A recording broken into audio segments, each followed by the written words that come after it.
Hey everyone, welcome to the June 5th edition of the TimeformUS Forecast. I am David Aragona here with my usual co-host Craig Milkowski as we are looking ahead to the Belmont Stakes Racing Festival, particularly Belmont Stakes Saturday, which this year will be taking place up in Saratoga Springs, New York. Getting to Saratoga, I think about 5 weeks earlier than usual for this Belmont Stakes Festival. It's a very exciting weekend, always in racing, really like a summer Breeders' Cup with all of these graded stakes that are taking place across these 4 days. Saturday, though, is really where there is that concentration of talent, a slew of stakes racing. I think races 4 through 12, all graded stakes events. We're going to focus on the pick 5 sequence culminating in the Belmont Stakes on this podcast. Races 8 through 12, those are all grade 1 affairs. So it is an all grade 1 podcast this week, and a lot to look forward to, Craig, especially with the race being held in Saratoga this summer. New distance. It seems like it's a pretty interesting field assembled for the Belmont Stakes. Just can't wait for this weekend. Yeah, I'm really looking forward to this. I always look forward to the Belmont card. It just said it's kind of a mid-season Breeders' Cup, and I think nearly all the horses that you'd want to see show up are on the cards this weekend. So really looking forward to it. I do want to warn our listeners, I'm setting the over-under at 2.5 on the amount of times I mess up the distance of the Belmont or the Jaipur Stakes. You get used to those names and kind of associate them with a certain distance, but trust I handicap them with the right distance in mind.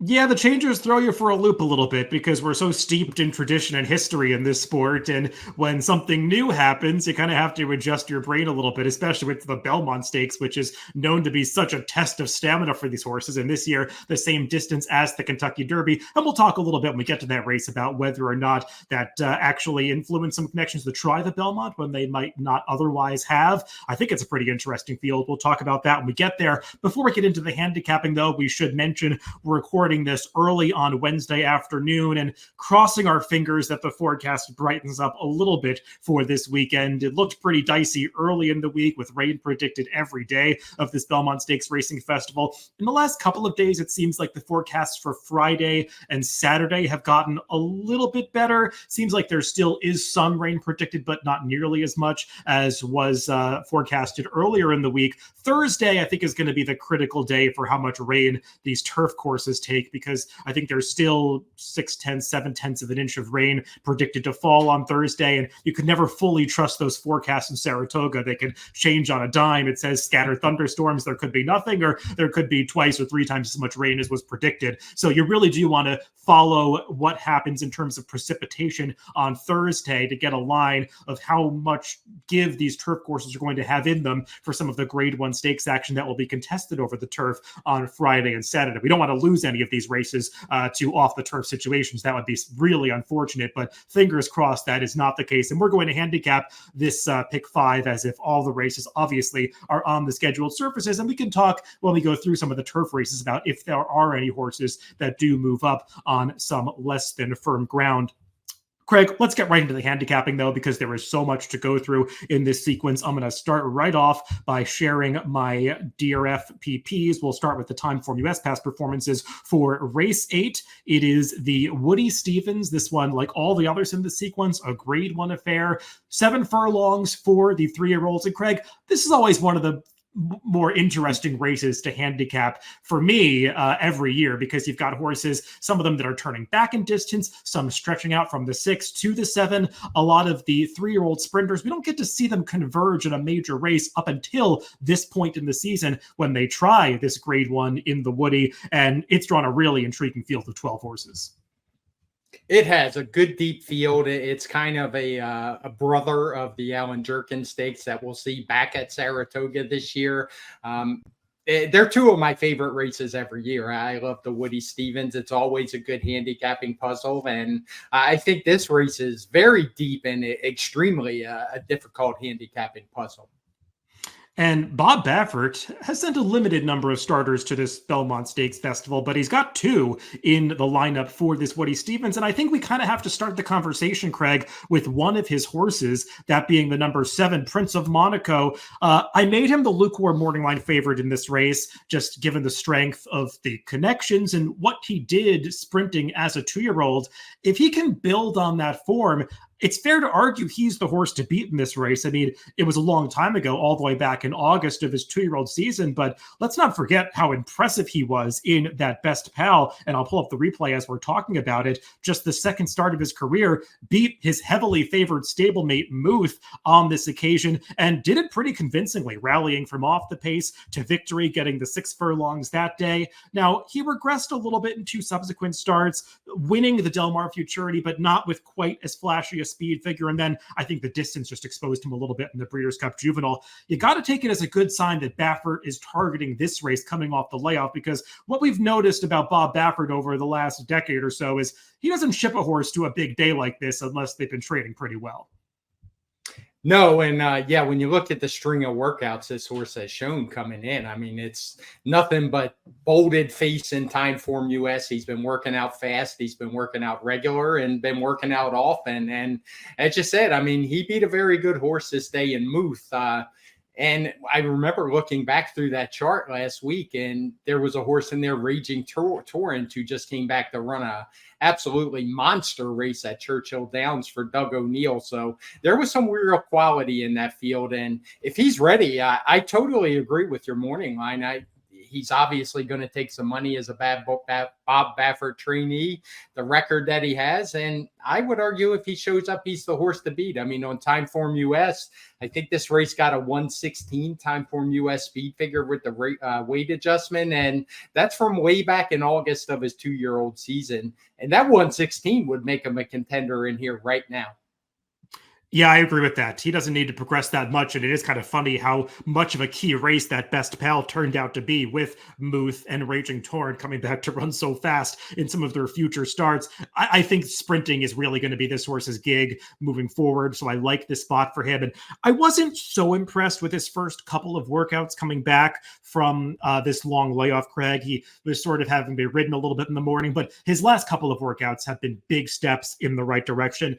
Interesting that Bob's not pairing him with some of his top level horses in the morning. He's sort of been outworking some inferior horses the last couple of times, but he's been best in both of those 2 recent drills, the 58 and 4, as well as that stamina building 6 furlongs, 111 and change last time from the gate. So it looks like he's coming in top form. And if he shows up, I think he's a horse that you have to take pretty seriously in here. The second choice that I on the morning line, Craig, is the number 1 Bookham Dano. And kind of funny, both of the top 2 favorites in here coming off layoffs for this race. Not quite as long a layoff for Bookham Dano. And he's also a difficult read in here, Craig, because he didn't run quite as fast as some others in here through the early portion of his career, but we haven't seen him in the U.S. since January, when he was a visually impressive winner of that Pasco Stakes of Tampa, going this distance, albeit maybe not against the best competition. But you could argue the best race that he ever ran was that Saudi Derby in the Middle East, where he gave Forever Young all that he could handle leading until deep stretch before just getting nailed on the wire by that talented Japanese rival. And we saw how good Forever Young is in the Kentucky Derby.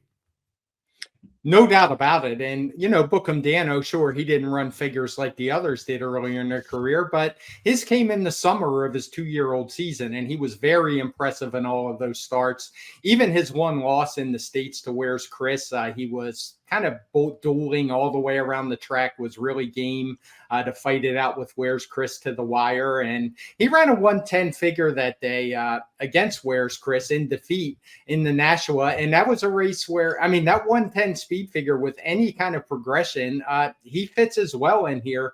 And something we haven't really talked about in this race yet, and I think we need to address, is the TimeformUS pace projector, which does show that red pace flag. And both of the horses we have talked about, Bookham Dano and Prince of Monaco, are both horses who have shown they don't have to have the lead. They have good tactical speed. They stay close. It's not like they drop out of the race, but they've also shown strong rallies in their races. So the race could set up for them. And if the pace isn't fast, they're both versatile enough to be up close and still be in contention. Yeah, and I'll note, just circling back to Prince of Monaco for a second, when you watch some of those workout videos for him coming into this race, Bob Baffert's been rating him off a workmate and then passing that horse. So I think he's definitely one that's looking to come from a little off the pace in here. And the same for Bookham Dano, Craig. I think the concern with Bookham Dano is drawing the rail for this race, because there is quite a bit of speed to the outside, and you wonder how much kickback he's going to take breaking from the inside, because he's not exactly been a horse that wants to come from way off the pace. And when he's been a few lengths off the pace, he's gotten to the outside and made wider runs. So I'm wondering how he's going to react to some of the kickback that he could get in this Woody Stephens. But I don't question this horse's talent. He was really good early in the season. We didn't make a TimeformUS speed figure for that Saudi Derby, Craig. And the Timeform rating is what shows up in the past performances. That is the European Timeform rating, not the speed figure that Craig created. He didn't make one for the Saudi Derby. But if you compare that Saudi Derby time to the Saudi Cup or the other dirt races on that card, that would have gotten a pretty big number. And I think we saw Forever Young validate the form of that race. So Bookham Dano, he definitely stacks up with this field. I'm just a little bit concerned about the trip for him, especially coming off the layoff that he is. Who else are you looking at in this field, Craig? Because you can definitely build cases for some horses that are going to be bigger prices. Yeah, I actually listed 3 horses that if I play the pick 5, and that's kind of iffy because it's a really tough sequence. But if I did, those were 2 of them that I would use on my tickets. The other one is Nash, a horse who I just have kind of been waiting for him to run this distance. He sprinted in his debut. Since then, he's gone no less than a mile. But I've always thought this horse would be a 1-turn mile, 7 furlong type horse. And it just seems like this is a race that's going to set up for him with plenty of speed signed on, plenty of horses stretching out from 6 furlongs. He draws much better than Bookham Dano, so I think he's a real contender in this spot. He wasn't able to beat Seize the Gray last time in the Pat Day Mile, but we saw what that one did in the Preakness, coming back running a giant race. So I don't think there's any disgrace in that one. And he's, like you said, he has that outside post, which is better. He also has good tactical speed. We saw it in the Pat Day Mile. And I expect this horse to run a very good race. Yeah, it could be interested to see how the 2 runners coming out of the Pat Day Mile fare in here, Craig, because I think it makes sense to talk about Vlahos along with Nash. And I don't disagree with you. I do think shorter is a little better for Nash. I think the question with Nash, Craig, is the amount of speed in this race, because while he's come from just off the pace, given how fast he is compared to some others in this field, and I can, again, pull up the pace projector to see where he's placed. I mean, I could see him mid-pack to being towards the back of this pack early, and I wonder how he's going to adjust to coming from that far back. I do tend to like turnbacks in the Woody Stephens, and he definitely fits the bill.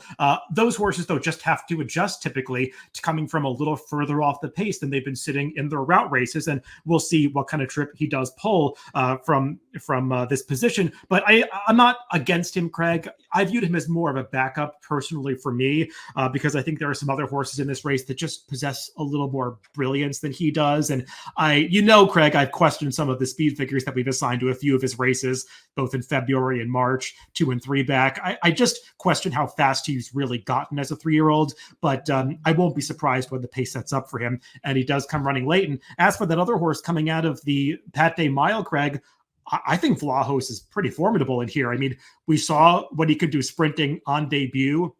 6.5 furlongs, carved out fast fractions that day, and just kept going. And it's not like he was beating nobody in that spot. I mean, I'll throw up the TimeformUS chart for his debut race. And, we've seen horses come out of that race to validate the speed figure, to run fast numbers, some of actually improving in their next start. The 3rd, 4th, and 5th place finishers all coming back to run even faster. And that 120 TimeformUS speed figure that Vlahos got for the race, maybe even conservative based on what you see in the chart, came back going a mile in the Pat Day Mile, Craig, and fast pace. He was contesting it every step of the way with multiple horses. I actually thought this horse did really well to make a breakaway move at the top of the stretch and opened up nearly a 2-length lead by the 8th pole, like he was going to win that race, and just got really leg weary in the final furlong, which I think he was entitled to do in just the second start of his career. I still thought it was a really encouraging effort for Vlahos, and I'm going to be interested to see what kind of trip he works out in here. I know he's shown sharing the lead on the pace projector, Craig,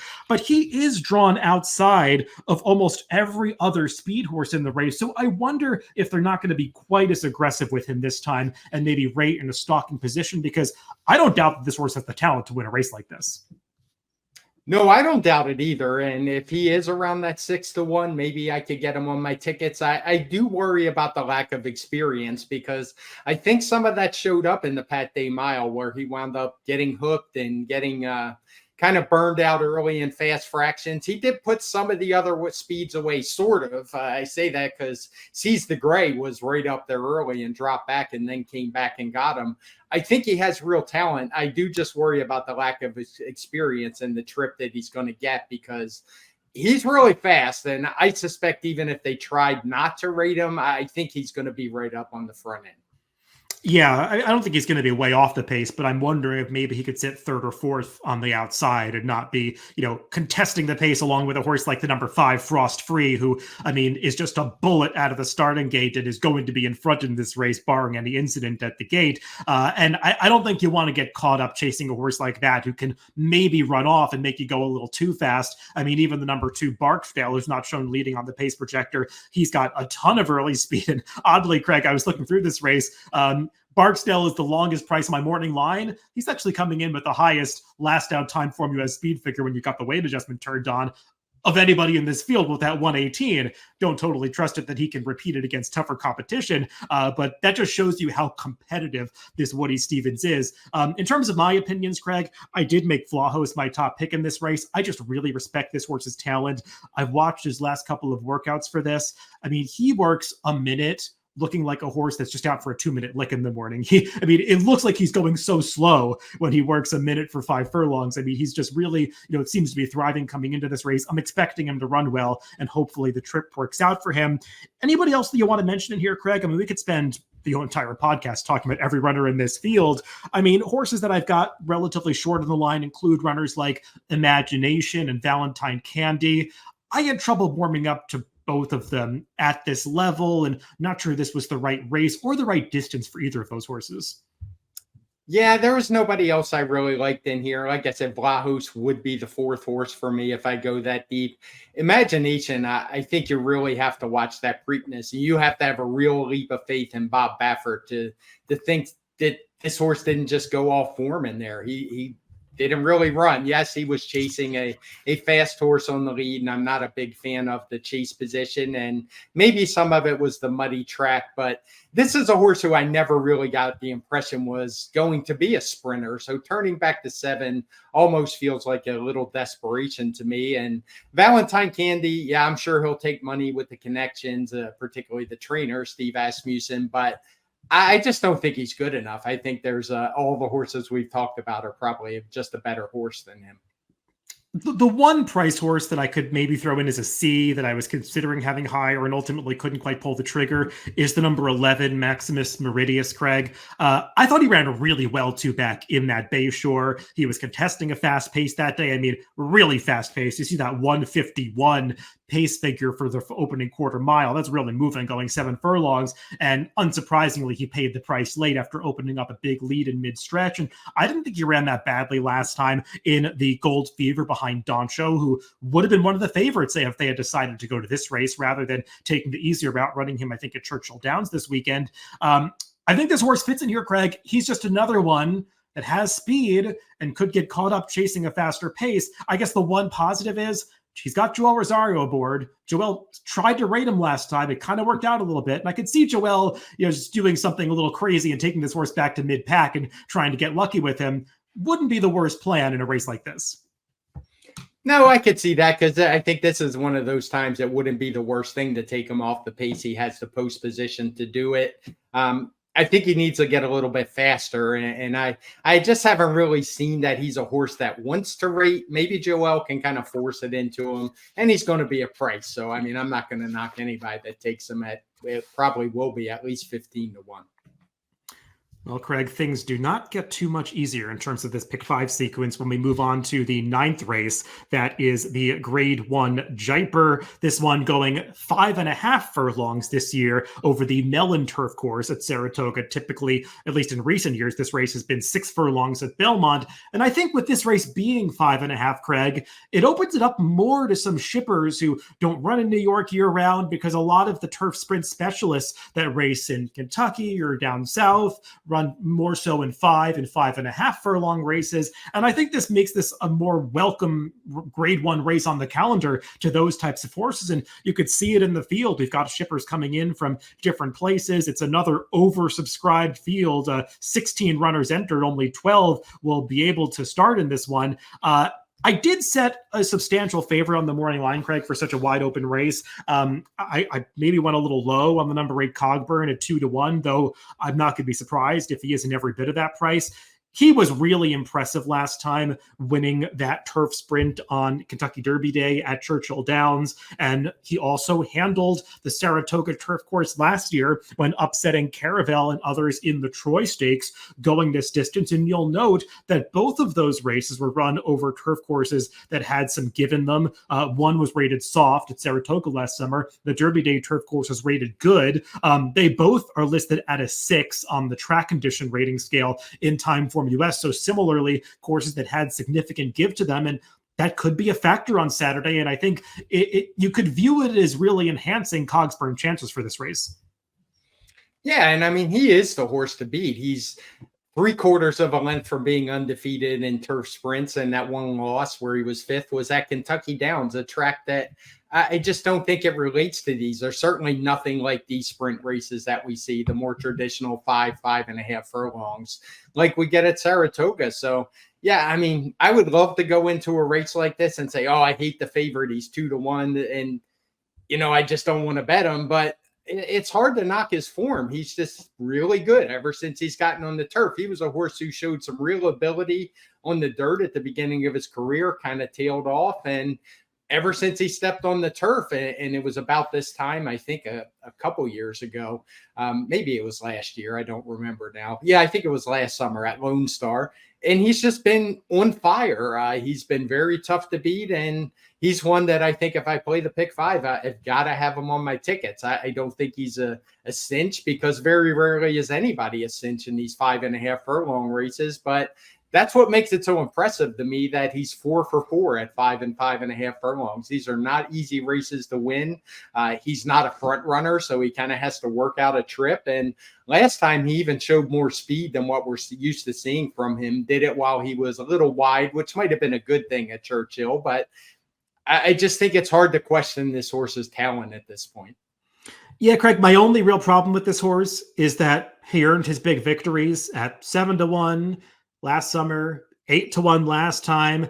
And this time he's going to be a much shorter price than that. Probably the significant favorite against a field that I don't think is any easier than he's beaten in both of those races. Maybe the toughest field that he's ever encountered. So I kind of feel like it's the wrong time to jump on the bandwagon. Like you said, I'm not going to totally leave him out of my pick 5, but he's also not a horse that I'm looking to significantly upgrade, because I think that he's just so obvious in this race, from the angle of handling the softer turf courses to being in such great form, running well off the layoff. He's got IRAD aboard.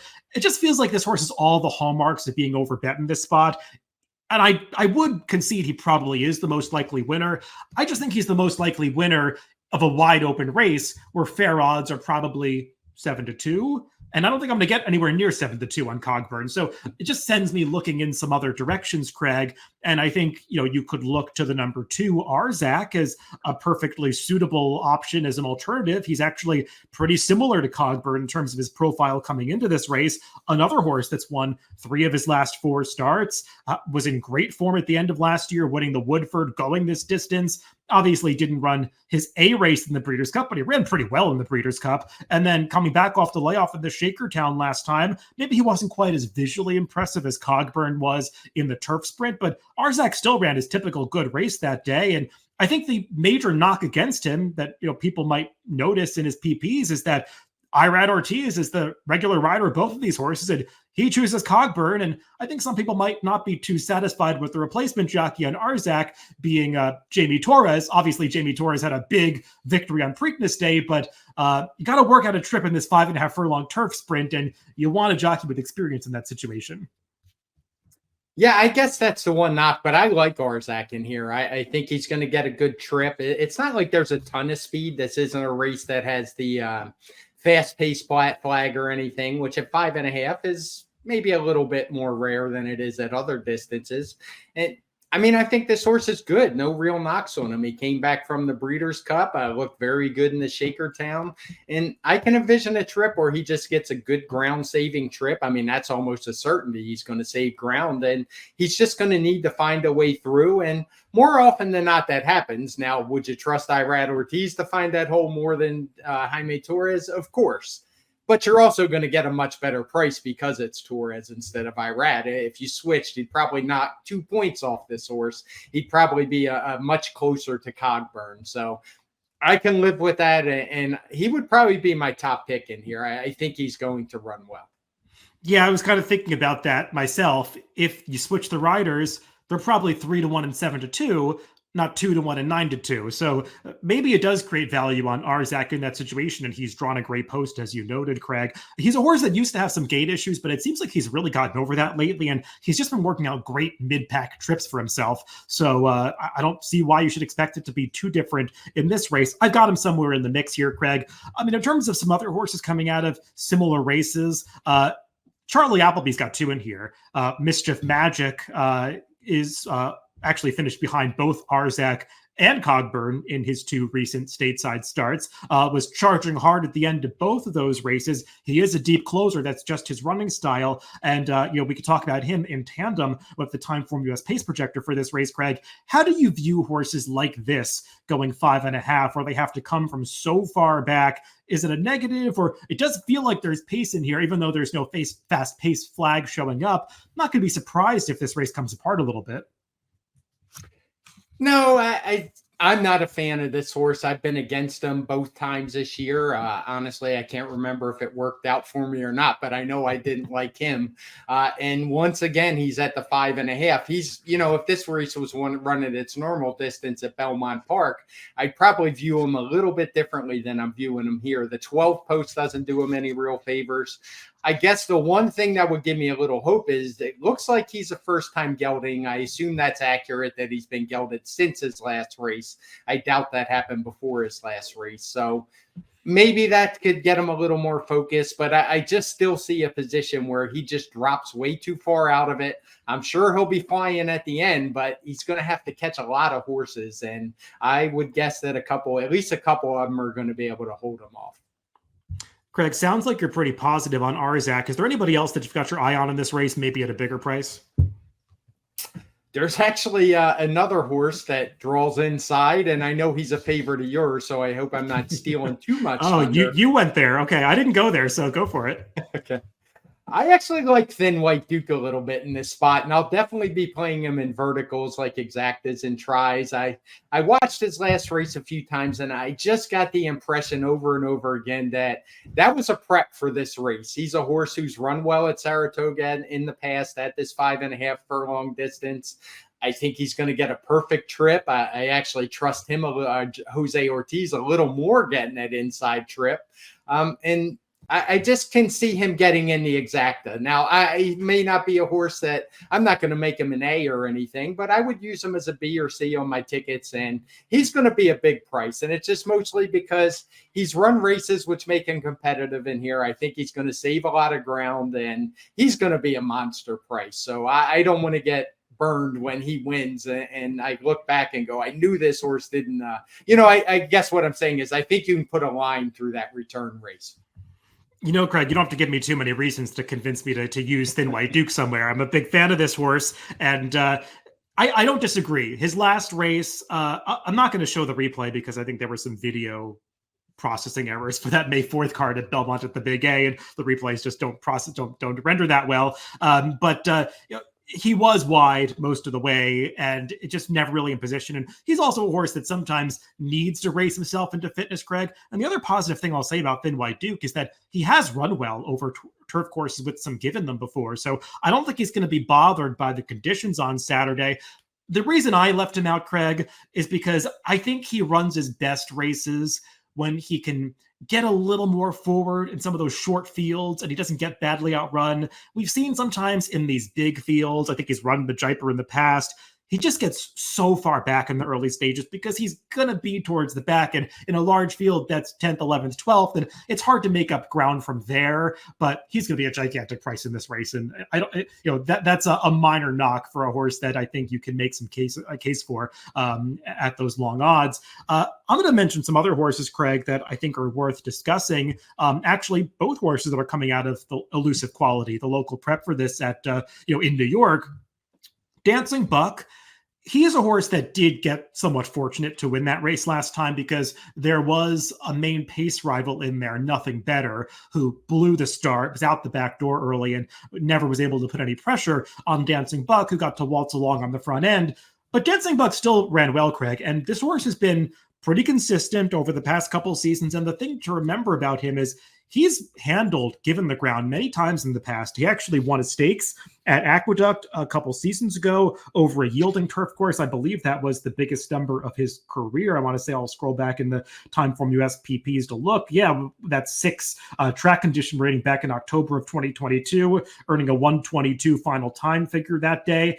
Now, he is a horse that seems to do his best when he can control up front, and he's probably not going to be in that situation in this race with speeds like Coppola to the outside, and especially No Name Metz, who's got a lot of speed, but he's drawn really well inside, Craig, and I'm not going to be surprised if he's sitting a good pocket trip towards the inside, and he's handled 5.5 before. I just think he's not going to get the same respect as some others in this field coming in through that New York route for Michelle Nevin. So I think he's far from impossible at this race, and 8-1 seems fair enough for me on him. And the other horse that I'm really interested in coming out of that Elusive Quality is the number 10 Alagon. And he's going to be a pretty big price in this race because he just goes out for connections that don't take nearly as much money as some others in here, Craig. But when you go back through this horse's form, he's run some pretty nice races. I mean, just look 4 starts back to that DeHaas Stakes at Colonial last summer, where he was really game battling No Balls to the wire, and No Balls made his next start in the Breeders' Cup Turf Sprint and caused quite the upset, winning that day against a lot of horses that he's facing in here. So I think Alagon confirmed his quality in that spot and validated what good form he was in next time, running as well as he did on the dirt in an off the turf race when dirt isn't even close to his preferred surface. Ended his season with a minor disappointment, but that was that late season turf course at Aqueduct. Some horses just don't always handle that kind of going. I thought coming off the layoff, he ran just fine. The Elusive Quality was wide most of the way, so he covered more ground than Dancing Buck, and he petered out a little bit towards the end, but coming back off the layoff, I thought that was the perfect prep. He handles the 5.5 furlongs probably better than he does the 6 furlongs, and he's just going to be the right kind of price in this race, Greg. So he's a horse that I definitely want to upgrade. Yeah, I have no issue. I preferred him to Dancing Buck, to be honest. But for those listening, I always underrate Dancing Buck. Now, granted, it hadn't hurt me too much till last time because he hasn't done a lot of winning, but I can remember when he has beat me. So he's a horse I never have a good read on. But I'm with you. I think Alagon is also going to run a better race. The one horse I just have no idea what to do with that we haven't touched on yet is the other Charlie Appleby horse, Star of Mystery, who's a 3-year-old filly coming in trying older horses. Now, she did that already at Medan back in March. Nearly won in a Group 1 there. I assume I didn't pull up the chart for that one on the Timeform site. I assume she was getting a lot of weight. She's not really getting so much here. I mean, she gets 6 or 7 pounds, I think, but it's certainly not what she would get overseas according to the scale of weights for a 3-year-old filly. Personally, I kind of landed on I just can't envision a 3-year-old filly this soon in the season being able to come over and beat hardened older males that have just been turf sprinters for forever. And I think she's going to take some money, but I'm willing to listen if you think differently, but I suspect she's going to be overbet.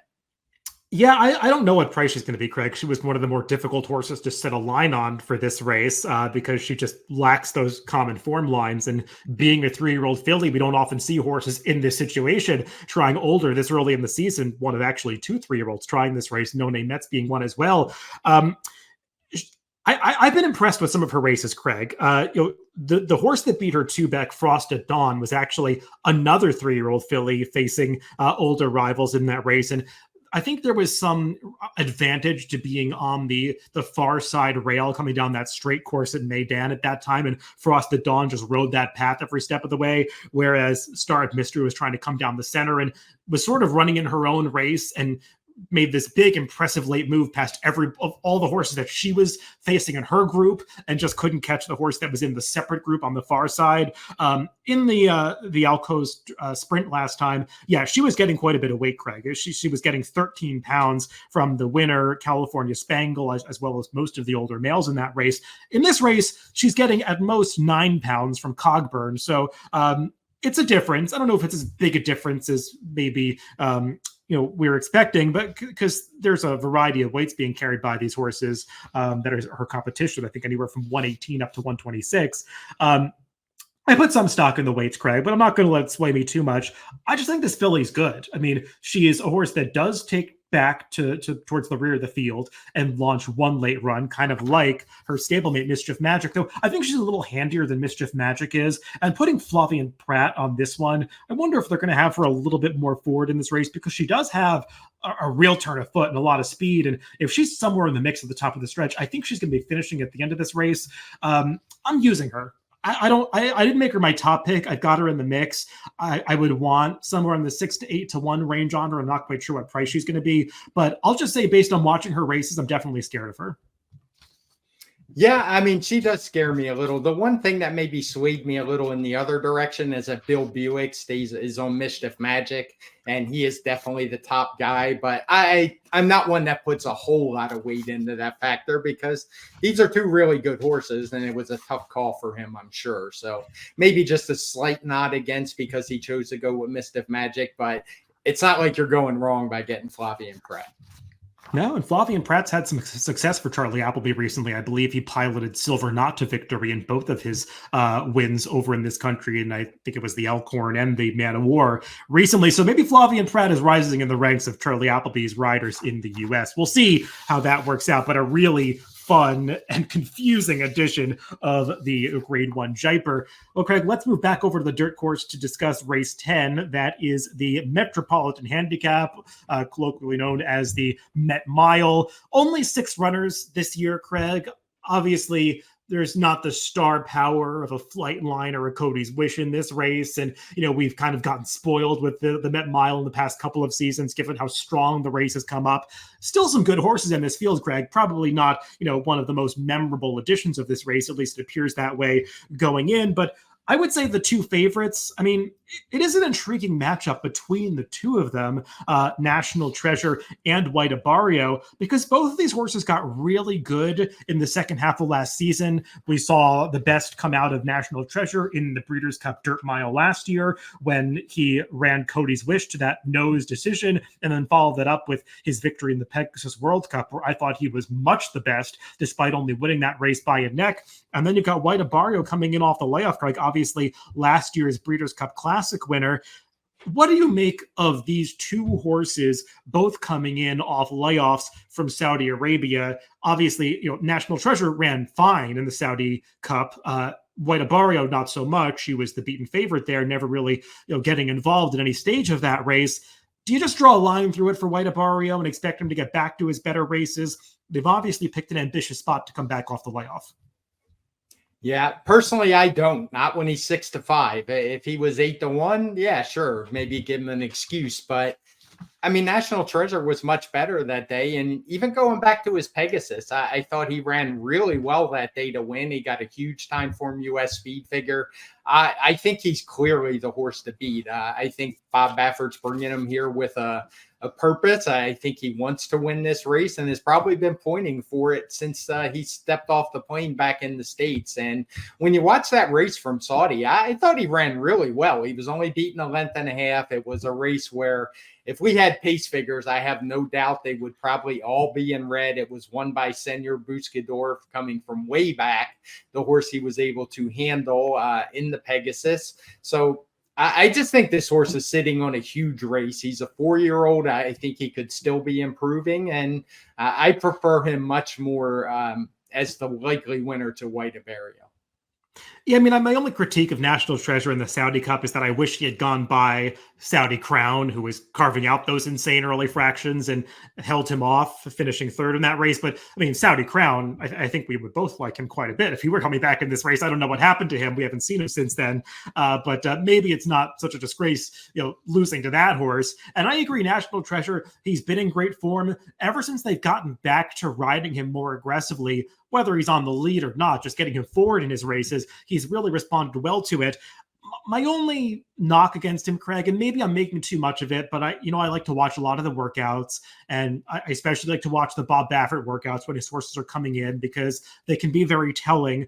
And this horse just doesn't look like he's being fully cranked up the way that we sometimes see Bob crank his horses up. I mean, he's got one really stiff workout on May 25th when it went in 111, and he did it nicely. I mean, he's a horse that typically doesn't really have to be asked in the morning. He just is naturally fast, but he doesn't have that series of like really rigorous drills that you see Bob typically coming in with, and especially coming off the kind of layoff that he is. I wonder if he's fully cranked for this race. The fact that he shipped him here suggests that he is. The work tab gives me some cause for pause. I kind of agree he's the horse to beat in this race, Craig. I just didn't know if I wanted to put all my eggs in that basket. I'm not going to go to White Barrio as the alternative. I thought he was a little bit advantageous last year, Craig. He was very impressive in the Whitney. I mean, he not only won that race, he did it decisively by over 6 lengths and got a huge speed figure for it. Clearly, Cody's wish, whether it was the distance or just him being off his game, he didn't show up that day. So I'm not going to give White Barrio too much credit for beating Cody's wish. And while there were some nice horses in the Breeders' Cup Classic, it certainly wasn't one of the great editions of that race. And White Barrio got a perfect trip and did what he was supposed to win. He was a crazy price in some of the world pools for the Saudi Cup. I forget exactly what he went off at. I think it was under 2-1. And that just seemed insane based on his resume coming in there. And look, he didn't have to lose that race by 15 lengths. I'm not surprised that he lost, but he didn't show up at all in there. I wish I could get video of any of his workouts. I have no idea how he's been training for this race. On paper, it looks like he's been doing well in the mornings, Craig. So if he bounces back, I think he's got a shot. But if he runs his A race and National Treasure runs his A race, I'm not so sure that he has to win. Yeah, that's exactly how I feel. And he's going to be the shortest price, I think. I do think you nailed the morning line. So I just don't want to play a guessing game with a horse who's going to be very near even money. So I'm going to lean on National Treasure. I'm also going to go back to our old friend Post Time a little bit. I think he's really good. We've been talking about Post Time for a very long time. I was disappointed when the entries came out and a rider change wasn't made after his last race, because I honestly believe that Sheldon Russell just fell asleep at the wheel last time and cost him the victory in the Westchester. And I think this horse has more in the tank. He gets a smaller field here where I think he'll kind of have to keep him closer. So I don't want to totally dismiss Post Time because I don't think we've seen the best of him just yet. Yeah, I'm hoping this is not an exercise in frustration, Craig. I like Post Time in this race. I think he's catching his two main rivals at the right time, because if you're going to take on horses like National Treasure and White Barrio, you want to do it in a spot like this, where they're coming back off layoffs. Unclear if either one is fully cranked up for their best efforts. And Post Time's the one that has the recency. And he's been good for a really long time. And we talked about potential that he had going back to the start of his career. His series of 4 races coming into this, they suggest that he really deserves this shot at the grade 1 level. And we're showing the replay of the Westchester here, Craig. I mean, it's a subtle thing. You notice it when you watch a lot of races, when you have to start asking a horse, when somebody's getting away from you, timing the moves right. It's not the easiest thing to do. And we talk about jockeys that are so good at just timing moves perfectly. I mean, a Joel Rosario comes to mind, who seems to always know what he has to do to make up the ground ahead of him. And it just felt like Post Time was ridden with a whole lot of confidence that day. And by the time he peeled out around Charge It, it was almost like Sheldon Russell realized, oh, wait a minute, the leader is 4 lengths ahead of that horse, not 2 lengths ahead of that horse. And the thing I love about Post Time, Craig, is when you ask this horse to go after another horse, boy, he tries his guts out to try to pass that horse. You see it in every single race, even when the setup isn't there for him, like in the Carter 2 back, and he had no business winning. He just tries so hard to catch his target. And in a small field like this, I don't think that they're going to be sending really hard with National Treasure or Hoist the Gold. And I'll pull up the pace projector. I don't think this is a race that's going to feature that fast a pace. I mean, I think it'll be honest. If the track is playing fast, I'll probably go 46 to the half. But what I'm trying to say is I don't envision that Post Time is going to be totally out the back door early. And if he is within range of these horses at the top of the stretch, he's going to put in a big effort. What price is fair on him? I'm going to say, given the questions I have about the favorites, around 3-1. I wouldn't want to go lower than that, but I think we could get that on Post Time. Yeah, I would agree with that as a fair value. And I do think that you'll get it from him. And I want to note too, in the PPs, you'll notice that there's that red flag next to the 1 mile distance last time. And when I went back and watched all the dirt races, I mean, they all were definitely won right on or near the early lead. And Messier was a horse who was too wide and then on the rail through the stretch. And I think there's something to that maybe it wasn't the most friendly track for a horse with post times running style. Well, Craig, I think we've covered all the main players in the Met, so let's move on to the Grade 1 Manhattan, the fourth leg of this pick 5 sequence. This one, again, another race with a slight distance change. This is 1 mile and 3/16 this year, them being unable to run the 1.25 mile distance that this typically goes at Saratoga. A race over the Mellon turf course. And again, we're going to wait to see what the turf condition is for Saturday. I think it's fair to assume there'll be some given the ground, whether it's good versus yielding. We don't know yet. I think most of the horses in here, Craig, are probably going to be able to handle whatever kind of turf condition is thrown at them. They're pretty versatile, but from what we've seen so far with regard to how conditions come up, assuming that it's not a total bog. This is a really fun race. There's a lot of quality in here. It's matching up a lot of the best turf horses in this division. I think the 1 mile and 3/16 distance makes it pretty appealing for horses that are both turning back and stretching out a little bit. It's made it appealing for most of the horses coming out of that Turf Classic on Derby Day, which we saw produce a really exciting finish. And I'm not going to be surprised if this one features another pretty competitive result. Yeah, this is a very good field. I mean, you really couldn't ask for much more. We have some Charlie Appleby horse in here. We have a couple of them. We have a Joseph O'Brien horse in here. We have most of the top Americans in here. And I guess you got to start with program trading. Chad Brown's entry in here, who's your morning line favorite. And he's part of that 4-year-old crop that we were just talking about last year. And I think at this point, you could say he is the best of that crop. I mean, he only has the one loss to Integration at Colonial Downs. Even that day, he ran very well. He's been running fast speed figures his whole career. He ran his best speed figure in the Turf Classic at Churchill. Now, maybe he got a little bit lucky to win that race. It was a bold ride by Flavien Prat that day, but this is a horse with real talent and definitely the horse to beat here, in my opinion. Yeah, I think he's going to run well again, Craig. I kind of feel like we missed a little bit of an opportunity with him at 4-1 last time because, as you said, I mean, he had the credentials where he could have been a much shorter price than that in his last race. And I think there might have been just some concerns about the layoff. And I'm Very Busy attracted so much attention off his recent blowout victory for Chad Brown and going out for the same stable. I think program trading just flew under the radar a little bit in that Turf Classic last time. I do think that was a race where trips really mattered. Some horses were a little too far back, got caught wide, and he just had everything go his way, sat in the pocket throughout, slipped through, and was able to win that race. Maybe as the best horse. I think it's debatable whether he was really best in that spot, Craig. He obviously showed some grit to get up along the inside through a tight spot, and I respect his overall body of work. I just think he's landing in another really tough spot.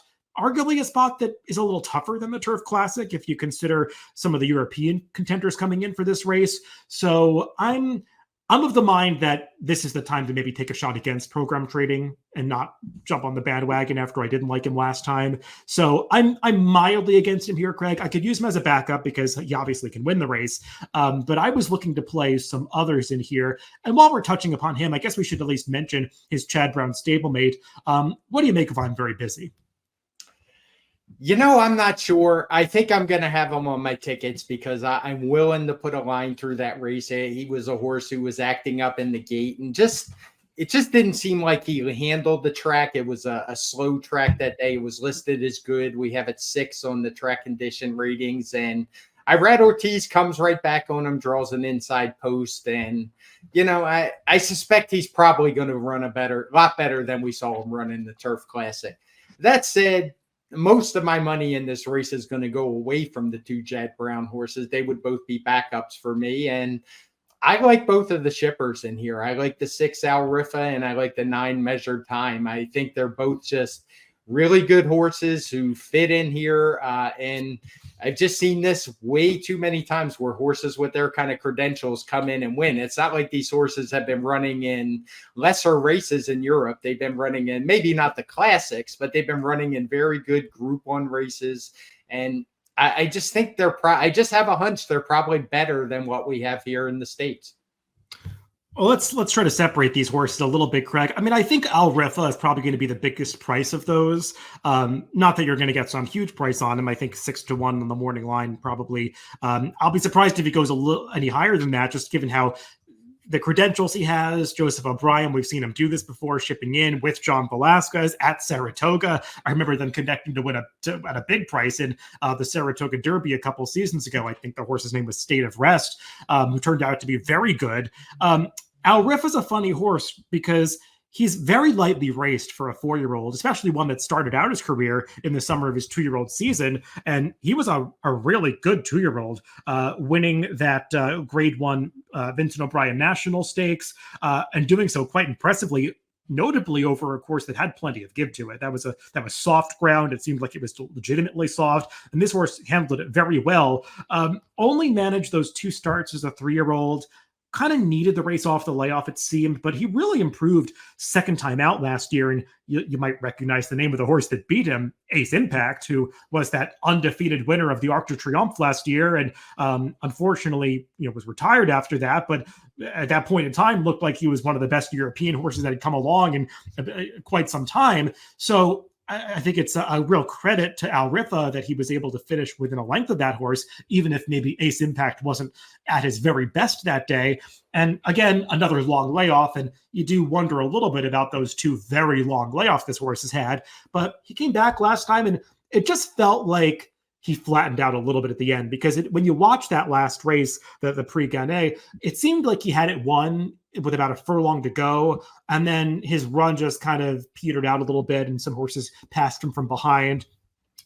It feels like maybe a horse that was a little short off the layoff, and now, kind of like last year, second off the layoff, he could have a big step forward in him. I think he's super interesting in here, Craig, and he's definitely one that I'm using as well. And I guess I'll let you elaborate on the other horse that you were referring to, Measured Time. I think he's going to take some more money going out for Charlie Appleby, because his horses always seem to, but this horse certainly has credentials. Yeah, and to be clear, of the 2, if I had to pick one, I would go with Al Rifa. I think he's going to have more value. And part of that's because I think there is going to be some rain this week, and I think there's going to be some give in the ground. That's something I always like when we get a French bred like him. It seems like those horses always handle it a little better. But that's no knock on Measured Time, who's been excellent in all of his races, really. He's only... He's never really ran a bad race in his career. His time form ratings are big. He comes in off of that race at Dubai, which was really strong, the Dubai turf. And I just think he gets a good post. I don't think the post matters a whole lot at this distance at Saratoga, but I could just see him sitting mid-pack, and I know this horse has a good, strong kick to finish up, and I think he's just going to be very dangerous as well. And like I said in the beginning, I think as good as program trading is, and as good as I'm very busy are, these horses just tend to be a little bit better when Group 1 and Group 2 horses show up in form here in the States. And I think both of these horses are going to run good.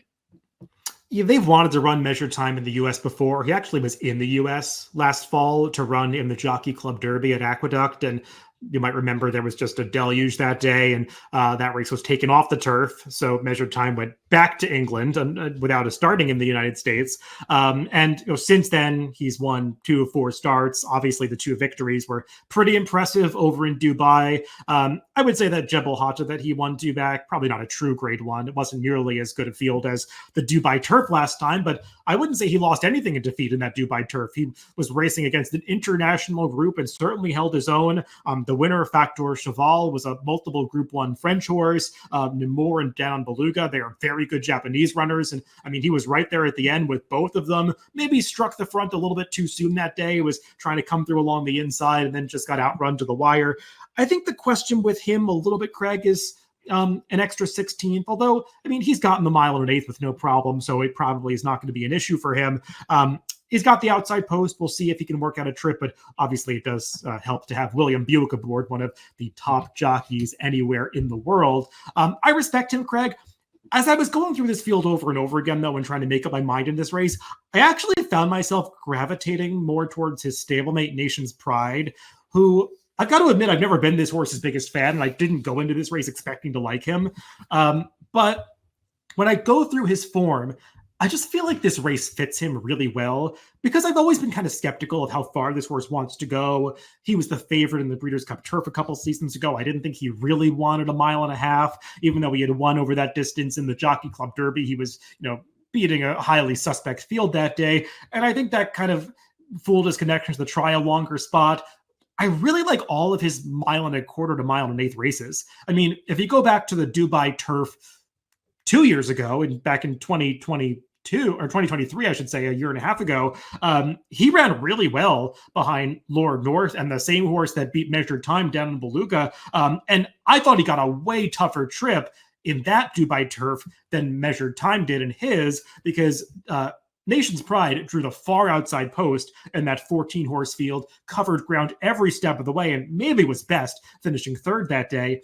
He won the Canadian International after that, going the 1.25 mile distance, over yielding ground, so we know he handles that situation. I don't care so much about the race in Bahrain, didn't show up that day. But his last race, Craig, initially I was disappointed. And then I went back and watched it again, and I think Frankie Dettori kind of made a bit of a tactical error, because in a race like this, when you've got a speed horse that runs off like so high, you're supposed to just let him go. And Nation's Pride found himself in that situation where he was trying to track so high, maybe 3 lengths off the pace, so high was going way too fast. And I think it just brought Nation's Pride a little bit too close to some unreasonable fractions. And when you look at the pace figures of that race, they are really high for the distance. And I think it just brought out some of his stamina deficiencies, and he was unable to finish off that race. I think he ran better than it looks in the Man of War. And now he's turning back to the right distance. And I think he's going to be a bigger price than he's been in almost all of his recent North American starts. So maybe I'm wrong to jump on the bandwagon now, but I haven't liked this horse before. But I'm kind of interested in Nation's Pride in here. Yeah, I get it. I absolutely hate that chase position that he was in last time. And like you said, it would have probably been better to just let him go. And it's not just that he was chasing a long shot runoff horse on the lead. His stablemate was there kind of breathing right outside of him, right behind him, putting pressure on him from behind. And I just think it wasn't really an ideal trip. I'm not going to hold him getting caught by Ohana Honor late against him. So I can make the argument for him. I prefer the other two, as I said, but I'm not going to argue with anybody that likes Nation's Pride, because I do think the 1.25 or 1 3/16 in this case is probably the right distance for him.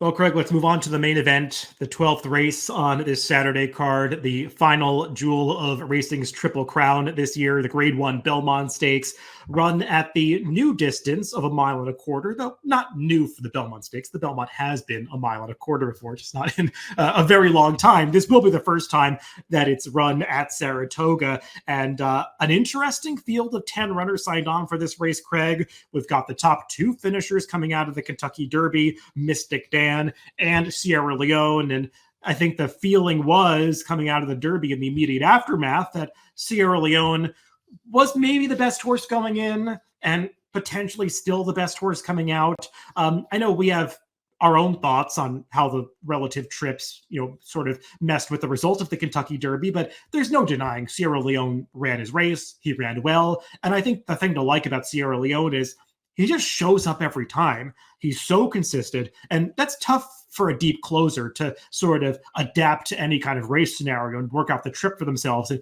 he just seems to do so. He does have that tendency to lug in through the stretch, and you could argue that's what got him beat in the Derby last time. They're changing up some things here to try to alleviate that problem. Purportedly a new bit. I have no idea what to make about that. Also, a rider switch to Flavien Prat.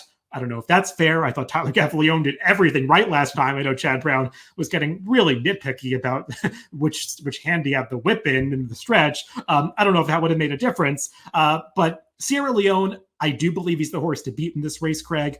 I don't know how short a price I want to take on him, though, because it's not like he's some standout in terms of the speed figures. No, I totally agree. And he's going to be bet heavily. I know you have him the morning line favorite. I suspect he will be, and maybe even a little lower than what you have him. And this is a pretty deep, strong field. And the fact that they're having to tinker around to try to get him to run straight in the stretch, I think that's a negative. I understand why they're doing it, obviously, because he very easily could have been DQ'd in the Kentucky Derby and maybe should have been DQ'd. But I don't blame Tyler Gaffalione for that. I think it's just the horse. Now, Chad Brown, he's a great trainer, and I'm sure he knows. I'm sure he's probably, I would say pulling his hair out. I guess I shouldn't say that. But I'm sure he's just probably scratching his head trying to figure out what to do with this horse. But he's strong, but I'm going to try to beat him. He's going to be a short price. He's a horse who has issues. He's also a horse who's going to be coming from the back of the pack once again, along with Honor Marie. So I'm going to go with some others in here. Maybe I use him as a backup if I can afford it, because, I mean, he is good, as you say. He shows up and runs his race every time. But when you look at the TimeformUS speed figures, he doesn't have any particular edge on most of the horses in this race. Yeah, I kind of agree with those sentiments, Craig. I expect him to run well. I don't really want to focus my wagers around him because I just think there's no value there. I'm not leaving him out, especially in a pick 5 sequence, but I think there's going to be better value elsewhere in this race. And let's talk next about Mystic Dan, who is the Kentucky Derby winner. And I think it's admirable that Ken McPeek is running in all 3 legs of the Triple Crown, because most trainers try to avoid that these days. And the one thing you got to say about Ken McPeek is he runs his horses, and we love that. And it's great to see Mystic Dan back in this field, Craig. I don't think that he was some lucky Kentucky Derby winner. I know we talked about this ahead of the Preakness, and you agreed with me. I mean, he was relatively close to a pace that, for the most part, fell apart and made the early move to take over at the top of the stretch. And he was game to hold on that day. I didn't think he ran quite as well in the Preakness. I know the TimeformUS speed figure was repeated, the exact same number. I thought he had his chance to win the Preakness and just didn't have that same turn of foot coming off the far turn. And I wonder a little bit if he's going to be able to cycle back up to another peak effort on this aggressive schedule. But I respect this horse's talent, and I love having him in the race. I'm glad he's in the race, but I don't like him in this race. I think I saw a little regression in that Preakness, and it sounds like you saw the same thing. And Ken McPeek was a little reserved about running him right back. It seemed like he eventually did, and the horse ran fine. He ran a good second, but he looked a little flat in the stretch to me. Now he comes back in 3 weeks. He's going to take some money. He's third choice on the morning line. That feels about right to me. This is the time. I mean, I haven't really ever been on his bandwagon, but I'm jumping off and abandoning him here. I'm not expecting one of his top efforts. Craig, let's talk about the TimeformUS pace projector, and maybe that can lead into a discussion of some other horses. Fast pace flag is showing up for this race. And we've got 3 horses across the track shown leading. I'm going to be interested to see how this plays out, because any one of these horses could potentially get aggressive rides to go forward. I think the inclination would be to expect the number 1, Seize the Gray, to get sent from the rail. Given the way that he won the Preakness last time, I don't know why you would change up the style that worked so well for him that day. And especially drawing the inside, you don't want to have somebody cross over in front of you and take kickback. Not that he showed he can't get that kind of trip. He got that kind of trip in the Pat Day Mile. So he's a versatile horse, but I think he's supposed to go forward from here. I think the big question is just how much pressure is applied, because there are some other horses in here that have stalking styles that could be forward in this race. It's a little unclear to me how this is going to develop. Yeah, I would agree, though. I do think the first 2 that we showed, Seize the Gray and Dornock, if they don't go to the front, I don't know what the plan would be. We saw Dornock try something a little different in his last 2 races, and frankly, it's been a disaster. Now, you could argue maybe he's just off form, but if you're going to run him in this race, you might as well give him his best shot and send him. And as to Seize the Gray, I mean, how does he not go from the rail after going wire to wire in fast time and fast fractions in the Preakness? Now, it was in the mud, but I mean, I don't know why you would change that. And Wayne Lucas is a trainer who I doubt very much he would give instructions to change that. So I can see those 2 going for sure. Mindframe, who we have shown in third, right alongside of him. it would seem kind of obvious if they're heading after that long run in the stretch, if he was in that position, that he's going to drop back a little bit and maybe move over, try to save a little ground. He's not going to get in a 3-horse speed duel, and he has that tactical advantage, but he is a bit of a wild card. We really don't know what we have with him. He's shown up there. He did win wire to wire last time. It was a race. He was 2-5. Didn't really have any competition. The pace was slow. He's mostly up there because of his sprint win when he was close up to what were pretty fast fractions. But of the three, I suspect he would be the one to take back. But I don't think the pace is going to be easy by any stretch. So I don't necessarily agree or disagree with that red pace flag. I think if you like Mindframe, you had to be pleased by the draw because he's a horse that doesn't really have experience racing behind horses or taking kickback. So, I mean, being in the outside post, it kind of lets him run his own race on the outside. Kind of like you said, Greg, he can stalk maybe a couple lengths off, but not really have to take that kickback. He doesn't have to slot in behind horses. So I think if you're of the opinion that Mindframe is just this sensational talent and he's going to prove to be better than these horses, being outside allows him to run his own race and find out. I'm not so sure about that. I'm not sold on his quality yet, Craig. I will say when you turn on the weight adjustment in TimeformUS for the speed figures, which you can do, I mean, if I have it open, you can do by hitting the customize, and you can turn your weight on or off. That just adjusts for the weight the horse is carrying today as opposed to the weight in their prior races. So if a horse has been carrying a lot less weight than they are today, their speed figures are going to show up a little bit depressed. And that's definitely the case with Mindframe. I kind of thought he was a little faster than these horses coming in, and when I turn on that weight adjustment, he doesn't look nearly as fast as I thought he was coming into this race. And he got such a perfect trip last time. You see those blue color-coded pace figures. He just controlled up front. He's not going to encounter that same situation in this race. Of the horses that are going to take money in this spot, he's the one that I was really looking to downgrade. He's just not going to be on my tickets in here. If he beats me, so be it. But he was not for me in this Belmont. I just don't like taking horses like this, trying a stakes for the first time in a Triple Crown event. I do think Seize the Gray is dangerous, Craig. We talked about him from a pace standpoint. I'm not going to discount the notion that he just has turned a corner, and his Preakness was not some sloppy track fluke and was just a legitimate effort by a horse that's gotten really good right now. I mean, his Pat Day Mile, it's not like he got an easy trip that day. He was contesting that fast pace, then was taken off it, and then made another move in the stretch to win. And, they let him go last time, but he was also setting some legitimate fractions. You can see that with the red color coding in the pace figures. And his 123 TimeformUS speed figure, that's higher than anybody else in this field has earned. And he's not going to be the favorite. It's probably going to be the fourth choice. Yeah, I think he's dangerous as well. And some of that comes down to what happens with Dornoch, but I think there's a very real scenario where he's just faster than Dornoch. And even if Dornoch tries to go, he's still able to open up, have things his own way. And I think he's dangerous as well. I didn't make him my top pick in here. I'll get to that in a second, but he's definitely going to be on my tickets because I do think a wire threat is very dangerous in this spot. I'm with you on Mindframe. I've mentioned horses like this a few times this year.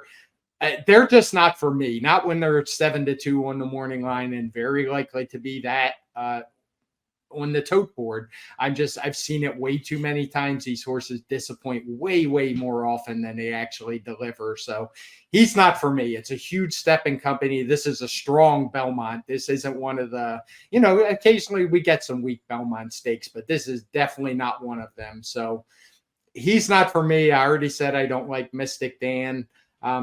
If you saw the Kentucky Derby chart I put up where I talked about ground loss and incorporating that in the figures, which I know you did, that's mostly for my listeners, I like resilience in this spot quite a bit. He's a horse who I think his Kentucky Derby is better than what it looks on paper. He's a horse who's been progressing every time out. And even though his speed figure regressed a little bit, I think he ran his best race yet in the Kentucky Derby. And I'm looking for another huge step forward for him. He's a horse I think it actually helps a bit that the Belmont is at a shorter distance, because I'm not sure he's a horse that would really want to go 1.5 miles. But I like the post position. I think he could get a great setup, and I think he's really dangerous at what's going to be double digits. Yeah, Craig, it's funny. When I went into rewatching the Kentucky Derby, I was sort of expecting to like Resilience more than I ultimately did because the Derby is a roughly run race and a lot of horses have significant trouble. And I agree, his horse was wide every step of the way. I mean, he broke from post 18 and he really never had an opportunity to save ground. I kind of remembered him being closer to the pace than he was, though. I mean, he was behind Mystic Dan almost every step of the way. So, I mean, if we're saying Mystic Dan deserves some credit for being close to a fast pace, I mean, Resilience deserves a little credit, but not as much. And he finished almost 8 lengths behind Mystic Dan. He covered a lot more ground, as you said. Mystic Dan hugged the rail, and Resilience was legitimately like 4 or 5 wide every step of the way. It's not going to make up 8 lengths, but it's going to get him a little bit closer. Like I said, I think he ran fine in the Derby. I just remembered him running better than I got the impression when I watched the replay. So for me, he's got to improve a little bit, Craig. But as you noted, I mean, he's a horse that has topped out at a 112 Timeform US speed figure. He's going to have to get a little faster to bridge that gap with these horses. But on the flip side, you could say it's a really positive sign that he's even running in this race because initially Belmont's inclination was not to run him. Reportedly, he's working very well coming in, so I think that gives them confidence to run him.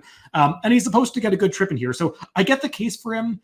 I ultimately went in a different direction, but I understand where you're going with him, and I shouldn't be too critical of the speed figures, Greg, because I've picked a horse that also has to get faster coming into this race, and kind of a horse in a similar situation, being the number 8, Honor Marie, and I like this horse heading into the Kentucky Derby. I think I picked him second in that race. I know you had him somewhere in your picks as well. He was just a horse that seemed like he was heading in the right direction going into the first Saturday in May. We talked about how he didn't get the right pace set up in the Risen Star, probably needed that race off the layoff, took a big step forward in the Louisiana Derby. We don't have to recover the ground about why he was interesting in the Kentucky Derby. But as for the Derby trip, it just went so wrong right from the start. I get it. He was going to be towards the back anyway. He's just a closer. That's his running style. But you still don't want to get bounced around the way that he was coming out of the gate. And it wasn't just 1 or 2 bumps. He was like a ping pong ball between 2 horses coming out of the starting gate. And then again, more bumps, a few strides after that. I mean, he just really took the worst of it coming out of the gate and wound up towards the back of the pack. And it wasn't just that. Heading into the clubhouse turn, a horse, I think it was the other Japanese horse, Teo Password, veered out in front of him. He had to sharply alter course at that point. And then he was finally getting into a better rhythm coming around the far turn, actually made a decent move past about half the field around the far turn to the top of the stretch and made that abrupt shift out to try to find some running room late. And at that point, just flattened out a little bit. I think understandably so. It's hard to overcome that amount of trouble early in the Derby and still be around at the finish. I think Honor Marie deserves another chance. If I liked him in the Derby, I'm supposed to at least give him a shot in here. I think it's a good sign he's coming back in this race. I like the 1.25 miles for this horse as opposed to the 1.5 miles for the Belmont Stakes, because often you don't want those deep closers going 12 furlongs. And I think he's going to get maybe a better pace setup in here than he would have if this were a longer race. And he's reportedly been training well. I haven't seen any official videos of his workouts, but it seems like the narrative around him is that he's really been thriving coming out of the Kentucky Derby. Gets a new jockey for this race in Florent Giroux, who just has way more experience in these top races than the jockeys who had previously been on him. So to me, it's all positive signs for a horse that is going to be a fair price. So I've got to give him another shot. Yeah, I've got no issue with Honor Marie. I as well like them in the Kentucky Derby, and I think that Kentucky Derby is a total line through given the trip that he had. I don't need to rehash everything that you just covered, but it was a brutal trip from start to finish, and no doubt he had every excuse to get tired late. So my one concern with him is that he's probably going to be last again. That's where he's shown on the pace projector. If you want to argue with me and tell me maybe he'll be in front of Sierra Leone, I'm not going to argue too much because I'm sure his pace projector is affected a bit by that Derby run where he had trouble at the start, and also by that Risen Star where the pace was just crazy slow. So those two are probably eliminated, meaning you have to use all his other races for the pace projector, and they were some other slow paces in there. But at the end of the day, he's a horse who just doesn't have much speed, and he's going to drop back. He's going to need some pace in front of him, but he very well may get it. He's going to be double-digit odds. So I have no issue with him, and he would be on my tickets as well. I'm trying to think if there's one other long shot that I wanted to talk about, and I tried to make a case for him, and at the end of the day, I could only get to maybe a C. Just depends how much my ticket would cost if I play one. And that's the 4, the Wine Steward, because he was a horse who was pretty good as a 2-year-old. We haven't really seen the best from him so far, but his speed figures actually kind of fit. He's now 3rd off a long layoff for Mike Maker, and he's a horse who maybe at a price could be sitting on a top. He could be ready to run a 120 kind of TimeformUS speed figure, and that would make him really dangerous in here. I mean, at the end of the day, he's run basically the same speed figures that Sierra Leone has in the Sierra Leone in the Bluegrass and the Kentucky Derby. I would have loved this horse in the Woody Stevens, Craig. I really don't think the Wine Steward wants 1.25 miles. I think we kind of saw that get exposed last time when he really had no excuse to lose the Peter Pan. He got the trip that you would have hoped for, and he just really didn't finish that last furlong. To me, he looks like more of a sprinter. I'll be surprised if he's successful in this race, just based on the distance. I don't disagree he's got some quality, but he would have been a perfect turn back for me to like in the Woody Stevens. Maybe not at that big of a price, but I don't think this is the right race for him. And one horse you mentioned, Craig, that I wanted to at least touch upon quickly is Dornoch. I spent a long time kind of going back and forth with this horse, because if you want to know the horse that had the worst trip in the Derby, and I picked Anna Marie, I mean, it was Dornoch. I mean, this horse had trouble literally at every single juncture of the race. At the start, getting cut off by Mystic Dan. I mean, who did nothing wrong? Dornoch just didn't have the speed to get forward. Breaking from the rail is always treacherous in the Derby. I mean, and just from there, getting bounced around, shuffled back, never in the right position, cut off at the top of the stretch. I mean, there was just no spot where he and Luis Saez didn't find trouble in the Kentucky Derby. The problem is, I didn't like him going into that race. So while I acknowledge he had a trip, I can only upgrade him so much based on his body of work prior to that as a 3-year-old. So he's going to be a much better price than he's ever been before. So I'll use him. I think I made him my 4th pick in this race, is more of an underneath type, but I couldn't quite get there with Dornoch. I just don't know if he quite stacks up against these, or at least a horse that I think are going to do well in this spot.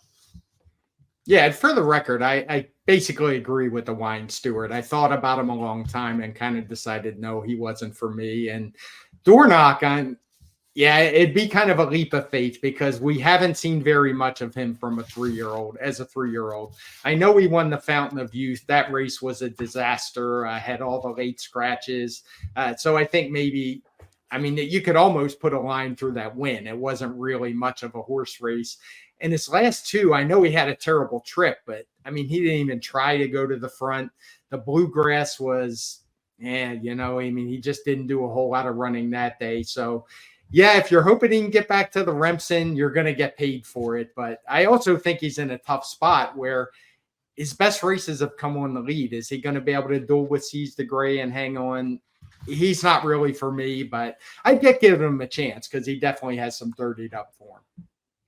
Well, that brings us to the end of the handicapping portion of this podcast, Craig. Let's do what we always do. Let's briefly go over this sequence again, giving some horses that we're looking to upgrade throughout. You don't have to give out a ticket. Obviously, you know the drill. But just some horses that we were interested in along the way, because we did cover a lot of ground through the handicapping portion. Yeah, I'll start with the Woody Stevens, obviously the 8th race on the card. And I tried to keep it pretty narrow in these races so that when it comes time to open Ticket Maker, I will be able to put something together. Because, I am a horse player, and I want to have a shot at a big price with, a big paying pick 5.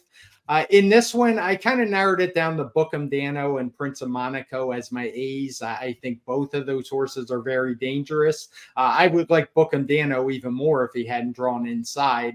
And I will also use Nash a bit. And that's about it for me. In the Jaipur, I really like Arzak in this spot. I don't mind the jockey change very much, because I think it's going to help with the value. I don't want to eliminate a horse like Cogburn, who's just been so good on the turf. And I made a case for that long shot Thin White Duke. I know a horse you've liked in the past, and another one that I think is going to get a good trip from the rail. In the Met Mile, I'm trying to keep it thin. And as I talk about it, it's more likely than I thought that I'll probably play one of these because I'm keeping it fairly narrow. And for me, I basically have two A's in here, National Treasure and Post Time. Not really going to use any backups. We'll probably play 50-50 between those two and hope I can get through. In the 9th race or the 11th race, the Manhattan, I have 4 horses that I'm going to use. The 2 A's would be the 2 foreign shippers, Al Rifa and Measured Time.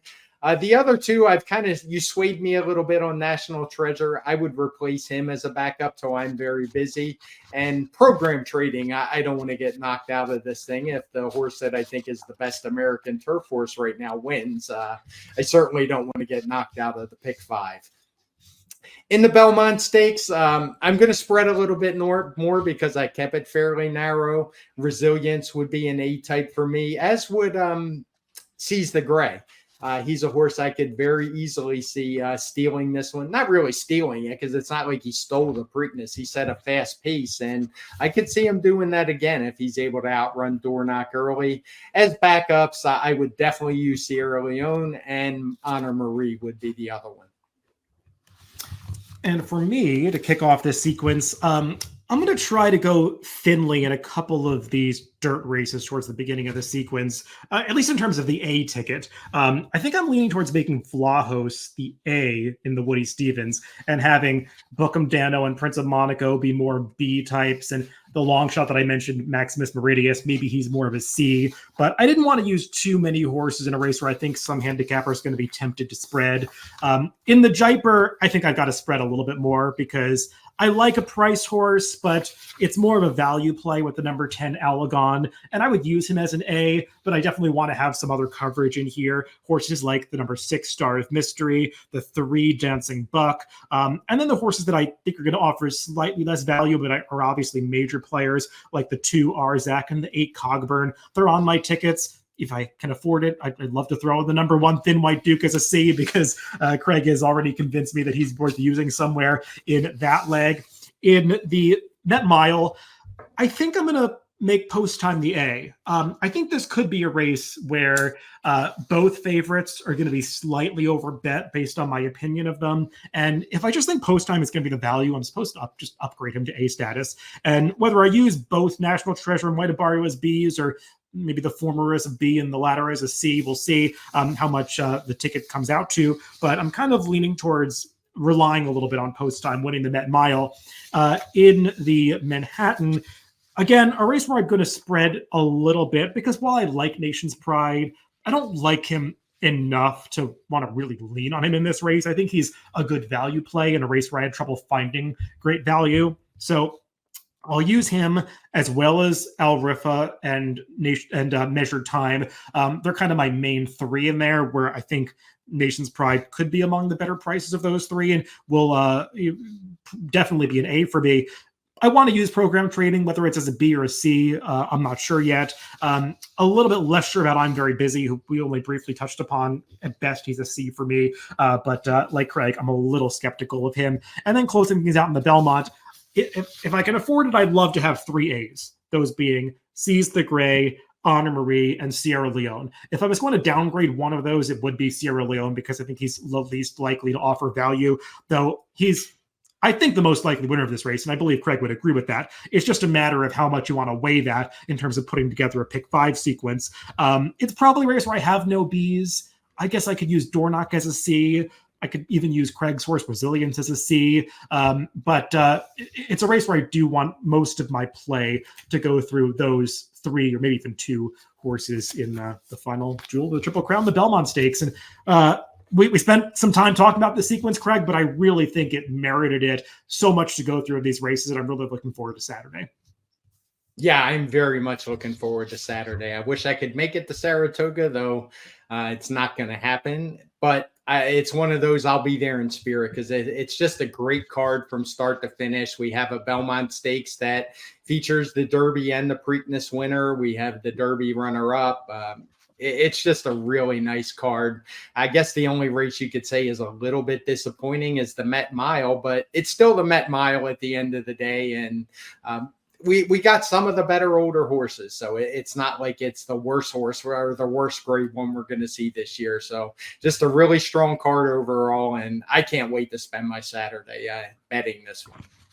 Yeah, I can't wait to get up there. I'll be heading up later in this week, hopefully after most of the work is done, because we still have a lot to push out before the week is up. Always the case on these big days. A lot to look forward to in terms of the content we're producing, whether it be on the DRF website or the YouTube channel. I know Dan Illman and Mike Beer are going to have videos on all of the stakes races. You can check those out by subscribing to the Daily Racing Form YouTube channel. I'll be hosting a webinar tomorrow, excitingly, with two legends of the game, Andy Beyer and Steve Christ. Can't wait for that. We'll discuss the Belmont Stakes as well as a couple of the undercard races. You can check out my tweet about it. Submit any questions for the two of them. We'll also do some Q&A for that. So very much looking forward to that webinar tomorrow. Also, betting strategies for this Belmont Stakes day. I'll be doing those with Mike Beer. There are clock reports from Mike Welsh. You can find out about the packages on DRF.com, which also, of course, include our all-access past performances, where you can toggle right between DRF Formulator and TimeformUS, like we've done a lot in these TimeformUS podcasts. Everybody, thanks for tuning in to the TimeformUS Forecast this week. Remember, you can always catch these podcasts on DRF.com, Spotify, Apple Podcasts, and YouTube, wherever you get your podcast. Just make sure to subscribe to the Daily Racing Form channel. Again, thanks for tuning in, and good luck during this Belmont Stakes Racing Festival.